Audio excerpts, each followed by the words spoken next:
Hello learner, welcome to my YouTube channel. आज का हमारा टॉपिक है इंडक्टिव और deductive method. Deductive versus inductive. Deductive method जो है वो स्टार्ट होता है हमारा थ्योरी से, ये कंफर्म करता है हाइपोथेसिस को और ये कि क्वांटिटेटिव रिसर्च है। जबकि इंडक्टिव मेथड जो है वो स्टार्ट होता है किसी डाटा से, उस डाटा से हम कुछ कंक्लूजन ड्रॉ करते हैं और ये क्वालिटेटिव रिसर्च होती है। इंडक्टिव रीजनिंग की अगर हम बात करें तो ये बिगिन होती है स्पेसिफिक ऑब्जर्वेशंस के साथ और ये एक थ्योरी को लीड करती है, मीन्स एक थ्योरी बनाती है। ये एक साइंटिफिक मेथड है जिसमें सबसे पहले कोई ऑब्जर्वेशन होती है, मीन्स किसी चीज़ को हम ऑब्जर्व करते हैं, फिर उसके पैटर्न्स को चेक करते हैं, फिर tentative hypothesis means tentative solution हम सोचते हैं उसका, और देन थ्योरी की फॉर्मेशन होती है। वही अगर हम डिडक्टिव रीजनिंग की बात करें तो ये जनरल टू स्पेसिफिक चलती है। बिगिन होती है क्यों? थ्योरी के साथ। डिडक्टिव में सबसे पहले हमारे पास क्या होती है? थ्योरी होती है और उस थ्योरी से रिलेटेड हम जो है फिर काम करते हैं। इसमें सबसे पहले थ्योरी है, फिर हाइपोथेसिस है, फिर ऑब्जर्वेशन और सबसे लास्ट में कंफर्मेशन आती है। इंडक्टिव रीजनिंग जो है कहते हैं वो बेस्ड होती है on the process of induction. It lead from concrete to abstract, particular to general, और ये एग्जाम्पल से जनरलाइजेशन की बात करती है। यहाँ पे जो है अगर हम इंडक्टिव का मतलब समझें तो उसका मतलब है कि to provide the universal truth by showing that if it is true for a particular case. ठीक है। इंडक्टिव अप्रोच जो है वो प्रोसेस करती कहाँ से कहाँ? पर्टिकुलर से जर्नल की तरफ, कंक्रीट से अब्स्ट्रैक्ट, नोन टू अननोन और सिंपल से कॉम्प्लेक्स की तरफ जाती है। अगर हम की एलिमेंट्स की बात करें इंडक्टिव मेथड की तो उसको पेस्टोलॉजी और फ्रांसिस बेकन ने दिया था। ये बेसिकली जो है ये साइकोलॉजिकल नेचर की है। इंडक्टिव अप्रोच जो बेस्ड है प्रोसेस ऑफ इंडक्शन पे बेस है। यहाँ पे जो बात की जाती है वो सबसे ज़्यादा बात की जाती है कि construction of formula with the help of sufficient number of concrete examples के थ्रू जो है हम किसी फार्मूले की फॉर्मेशन करते हैं। Children follow the subject matter with great interest और अंडरस्टैंडिंग के साथ जो है बच्चा जो है उस सब्जेक्ट को फॉलो करता है। और ये सबसे ज़्यादा कहाँ पे फ़ायदेमंद है हमारे लिए? अरिथमेटिक टीचिंग और लर्निंग में।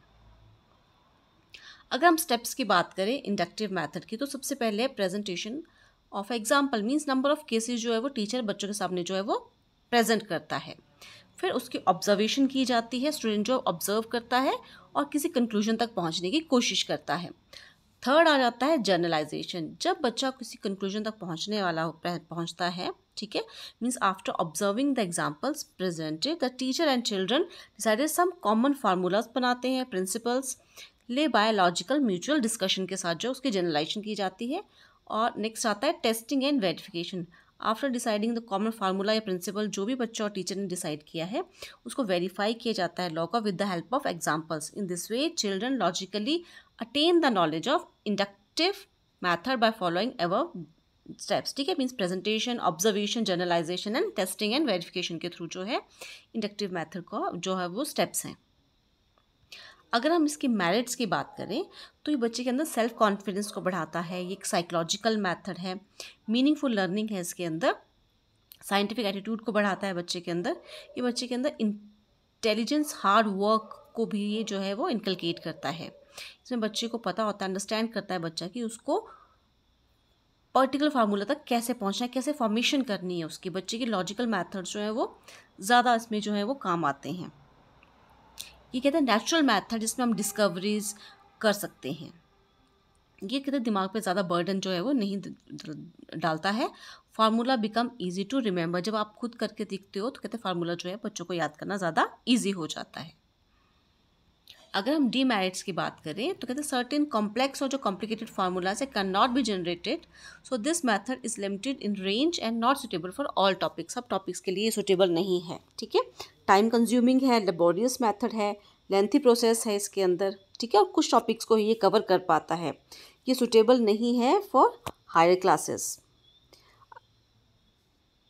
एप्लीकेबिलिटी ऑफ इंडक्टिव मैथड, तो कहाँ पे ये एप्लीकेबल है सबसे ज़्यादा? Rules are to be formulated, definition are to be formulated, formulas are to be derived, a generalisation और लॉ जो है इसमें बनते हैं। ठीक है, वही अगर हम डिडक्टिव मैथड की बात करें तो बिल्कुल ऑपोजिट हो जाता है ये हमारे इंडक्टिव मैथड का। यहाँ पे हम प्रोसीड करते हैं जनरल टू पर्टिकुलर, क्योंकि मैं पर्टिकुलर टू जनरल था, यहाँ general to particular, abstract to concrete की तरफ बात करते हैं। इन दिस मेथड रूल्स और generalisation of formula is given at very beginning, means starting में भी हमारे पास एक फार्मूला है, रूल हमारे पास होता है। Thus the student are expected to apply this rule, बच्चों का क्या काम रह जाता है कि वो उनसे क्या एक्सपेक्ट करते हैं हम कि उसको अप्लाई करके फार्मूलाज का जो हमें जैसे मान ली a+b का होल स्क्वायर हमारे पास है ऑलरेडी, हम क्या करेंगे उसको यूज़ करके सिर्फ और सिर्फ हम क्वेश्चंस को क्या करते हैं इसमें सॉल्व किया जाता है। जैसे उन्होंने एग्जाम्पल दे रखा है नीचे कि the teacher stated that the sum of all the angle of the triangle is 180। ठीक है, कि सबका सम का 3 ट्राइंगल के जो एंगल्स हैं उनका सम जो है वो 180 डिग्री होता है। ठीक है, तो उसको आप प्रूव करो। जैसे फर्स्ट है in triangle PQR measure of angle P is 50, the measure of angle Q is 75 degree, find the measure of R। तो क्या करेंगे 75 और 50 को यूज़ करके जो है हम उसको यूज़ करेंगे और उसको उसका रिजल्ट जो निकालेंगे। Deductive approach proceed from general to specific, abstract to concrete, unknown to known, complex to simple. जबकि हम इंडक्टिव की बात करें तो बिल्कुल उल्टा हो जाता है, वो specific to general, concrete to abstract, known to unknown और सिंपल टू कॉम्प्लेक्स चलती है, और डिडक्टिव में वही उल्टा है। अगर हम की एलिमेंट्स की बात करें डिडक्टिव मेथड में तो इसको अरिस्टोटल ने दिया था। ठीक है, डिडक्टिव अप्रोच बेस्ड है किस पे, प्रोसेस ऑफ डिडक्टिव रीजनिंग पे ये बेस है। अगर हम इसके स्टेप्स की बात करें कि कौन कौन से स्टेप्स फॉलो करते हैं हम डिडक्टिव मेथड में, तो clear recognition of a problem, की जो प्रॉब्लम है उसकी क्लियर रिकॉग्निशन होती है। सर्च फॉर टेंटेटिव हाइपोथेसिस बनाई जाती है, फिर फॉर्मुलेशन ऑफ टेंटेटिव हाइपोथेसिस और एंड में उसकी वेरिफिकेशन की जाती है। अगर मेरिट्स की बात करें, short and time saving method है, क्योंकि फार्मूला का दे रखा है, आपने सिर्फ क्वेश्चन में उसकी वैल्यूज पुट करनी है और वो सॉल्व हो जाएगा। मेथड सभी टाइप के स्टूडेंट्स के लिए ये सुटेबल होता है। ठीक है, और सभी टॉपिक्स पे भी सुटेबल है ये सफिशिएंट एग्जांपल्स प्रोवाइड करवाता है हमें प्रैक्टिस के लिए। स्पीड एंड एफिशिएंसी जो है समझो करने की इसमें बढ़ जाती है बच्चों की। अगर हम डीमेरिट्स की बात करें तो ये एक साइकोलॉजिकल मेथड नहीं है, ये बच्चों में रटने की प्रवृत्ति मीन्स क्रैमिंग को जो है वो ज़्यादा बढ़ावा देता है। Student are passive learners and thus lose interest, बच्चे इसमें क्या पैसिव लर्नर बन जाते हैं और उसका इंटरेस्ट जो है उनका खत्म हो जाता है। यहाँ पे ज़्यादा एम्फेसिस किस पे जाती है, मेमोराइजेशन, क्योंकि हमें जब फार्मूला जो हमें वो मेमोराइज करने पड़ते हैं। So more emphasis on memorization, not suitable for the development of thinking, reasoning और डिस्कवरी की जो है उसमें पावर जो है डेवलप नहीं होती है। एक बार फिर से देख लेते हैं इंडक्टिव में क्या है, पहले ऑब्जर्वेशंस है, फिर पैटर्न, फिर hypothesis, then theory formation. Deductive में थ्योरी है हमारे पास, देन हाइपोथेसिस, फिर ऑब्जर्वेशन और लास्ट में कंफर्मेशन पे आते हैं। तो उनके डिफरेंस को एक बार वापस रिवाइज कर लेते हैं। डिडक्टिव और इंडक्टिव में डिडक्टिव क्या है, it does not give any new knowledge, deductive हमें कोई नॉलेज नहीं देता है। इंडक्टिव में क्योंकि हम खुद फॉर्मेशन कर रहे हैं तो हमें वो एक नई नॉलेज प्रोवाइड करवा रहा है। डिडक्टिव में it is a method of verification, इसमें हम वेरिफिकेशन करते हैं, और इंडक्टिव में हम डिस्कवरी करते हैं। डिडक्टिव में मेथड ऑफ इंस्ट्रक्शन है और इंडक्टिव जो है वो हमारा मेथड ऑफ टीचिंग है। डिडक्टिव में child get ready made information and make it use, उसमें रेडीमेड इन्फॉर्मेशन मिलती है बच्चों को डिडक्टिव में और उसका यूज़ करता है। जबकि इंडक्टिव में बच्चे को फर्स्ट हैंड नॉलेज मिलती है, ठीक है, और उसमें एक्चुअल ऑब्जर्वेशन के थ्रू वो सीखता है। डिडक्टिव जो है वो क्विक प्रोसेस है, क्योंकि उसमें फार्मूला है, आपसे पुट करोगे क्वेश्चन सॉल्व।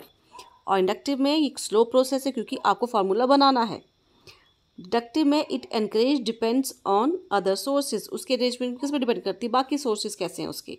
और यहाँ पे इट ट्रेन द, वो माइंड को ट्रेन करता है और सेल्फ कॉन्फिडेंस को जो है बच्चों के बढ़ाता है। डिडक्टिव मेथड में लेस स्कोप ऑफ एक्टिविटी, क्योंकि एक्टिविटी कहाँ करनी, क्वेश्चन सॉल्व करना है सिर्फ उसमें, और वहाँ पे आपको फार्मूला बनाना है, तो वहाँ पे एक्टिविटी का स्कोप जो है इंडक्टिव में ज़्यादा हो जाता है। डिडक्टिव की बात करें तो कहते हैं ये डाउनवर्ड प्रोसेस है through and lead to useful results, और इंडक्टिव की बात करें तो अपवर्ड प्रोसेस है, process of thoughts and lead to principle की तरफ जाता है। आई होप आपके लिए आज का लेक्चर हेल्पफुल रहेगा। Thank you and have a nice day.